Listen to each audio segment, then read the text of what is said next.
ಎಲ್ರಿಗೂ ನಮಸ್ಕಾರ. ನಾನು ನಿಮ್ಮ ಮಧುರ ಸರ್ಜ. ಹೌದು, ನಾನು ಮಾರ್ಟಿನ್ ಪ್ರಮೋಷನಲ್ಲಿದ್ದೇನೆ.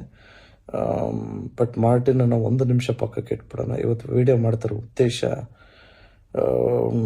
2024 August 14 ಇಂಡಿಯನ್ ಸ್ಟ್ಯಾಟಿಸ್ಟಿಕ್ಸ್ ಪ್ರಕಾರ ಪ್ರತಿ 16 ನಿಮಿಷಕ್ಕೂ ಒಂದು ಹೆಣ್ಮಗುನ ರೇಪ್ ನಡೀತಾ ಇದೆ. ಎತ್ರ ನಾರ್ಯಸ್ತು ಪೂಜ್ಯಂತೆ ರಮಂತೆ ತತ್ರ ದೇವತಃ ಅಂತ ಹೇಳ್ತಾರೆ. ಎಲ್ಲಿ ಹೆಣ್ಮಕ್ಳಿಗೆ ಮರ್ಯಾದೆ ಗೌರವ ಇರಲ್ವೋ ಅಲ್ಲಿ ಆ ಭಗವಂತನೇ ಇರಲ್ವಂತೆ. ನಮ್ಮದು ರಾಮ ಜನ್ಮಭೂಮಿ ಅಂತ ಕರಿತೀವಿ. ಕೆಲವು ಬಾಸ್ಟರ್ಡ್ಸ್ ಮಾಡ್ತಾ ಇರೋ ಕೃತ್ಯದಿಂದ ನಿಜವಾಗ್ಲೂ ನಮ್ಮ ಭಾರತಕ್ಕೇ ಕೆಟ್ಟ ಹೆಸರು.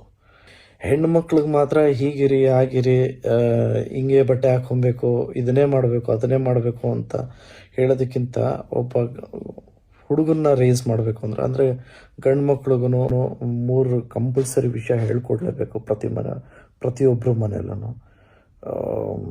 ಹೇಗೆ ಪ್ರೊಟೆಕ್ಟ್ ಮಾಡಬೇಕು ಹೆಣ್ಮಕ್ಳನ್ನ, ಮತ್ತು ಹೇಗೆ ಸಪೋರ್ಟ್ ಮಾಡೋದು, ಮತ್ತು ಹೇಗೆ ರೆಸ್ಪೆಕ್ಟ್ ಮಾಡಬೇಕು ಅಂತ ಪ್ರತಿಯೊಬ್ಬರ ಮನೆಯಲ್ಲೂ ಇದು ಹೇಳ್ಕೊಡ್ಲೇಬೇಕು. ಇಂಥ ರೇಪಿಸ್ಟ್ಗಳಿಗೆ ನಿಜವಾಗ್ಲೂ ಅವ್ರು ಸಿಕ್ಕಿ ಕಾನೂನು ರೀತಿ ಶಿಕ್ಷೆ ಆಗಲಿ ಅಂತ ನಾವು ಭಗವಂತನ ಕೇಳ್ಕೊತೀವಿ. ಬಟ್ ಅವ್ರಿಗೆ ಯಾವುದೇ ರೀತಿ ಶಿಕ್ಷೆ ಕೊಟ್ಟರು ಆ ಸ್ಯಾಟಿಸ್ಫ್ಯಾಕ್ಷನ್ ಅನ್ನೋದು ಆಗೋದೇ ಇಲ್ಲ.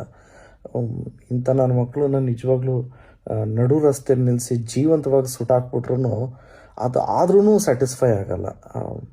ಇಂಥ ಕಲ್ಪ್ರಿಟ್ಸ್ಗೆ ಏನೇ ಮಾಡಿದ್ರೂ ಆ ಭಗವಂತ ಇವ್ರಿಗೆ ಒಳ್ಳೇದು ಮಾಡದೇ ಇರಲಿ ಅಂತ ಮನಸಾರ ಕೇಳ್ಕೊತೀನಿ. ನಾನು ವಿಡಿಯೋ